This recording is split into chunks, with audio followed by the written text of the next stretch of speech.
Le ministre de la Santé, Pierre Demba, a présenté un projet de loi relatif au code de la déontologie et l'exercice de la profession infirmière.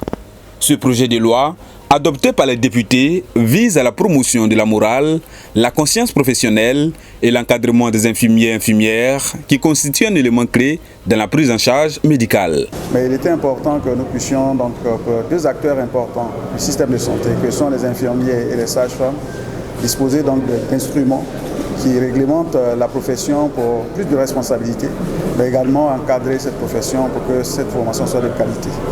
Donc c'est ce texte-là qui vient d'être adopté par les députés. Je voudrais vraiment leur dire merci. Et nous allons donc, grâce à ce texte, travailler avec nos collaborateurs pour renforcer la formation continue, mais également faire en sorte que les prestations de soins dans nos hôpitaux soient de qualité. Selon le député de Daoukro, l'honorable Olivia Koto, ce code va réguler l'exercice du personnel soignant pour la protection des patients. Nous avons souvent des comportements désobligeants d'infirmiers et des sages-femmes dans les hôpitaux. Et même la vie de nos parents dans les localités sont souvent mises en difficulté à cause des comportements désobligeants. Donc ce code va encadrer le fonctionnement et ce code va permettre de mettre en relief les droits et devoirs des infirmiers et des sages-femmes, à ce que les patients soient protégés dans nos hôpitaux. Le manque de radiologie et d'échographie à l'hôpital général de Daoukro est un problème criard mettant en difficulté la vie des populations. Le député de Daoukro a interpellé le ministre pour l'équipement de l'hôpital général de Daoukro afin de soulager les populations. Nous avons un hôpital général à Daoukro qui a besoin d'un plateau technique renforcé.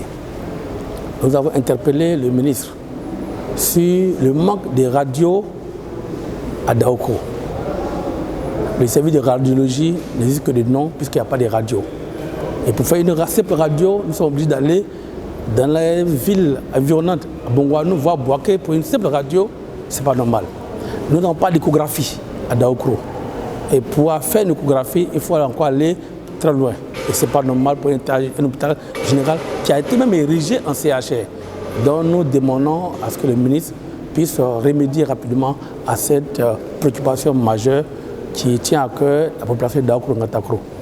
Maintenant aussi au niveau du personnel soignant, nous savons qu'il y a vraiment des accidents de circulation qui sont dénoncés constamment à Daoukro dans notre région, mais pour prendre en charge les blessés, il faut un médecin traumatologue. Et nous avons fait cette demande aussi qu'on puisse avoir un médecin traumatologue, que le service d'urgence de Daoukro puisse être ouvert pour que ça puisse profiter à nos populations.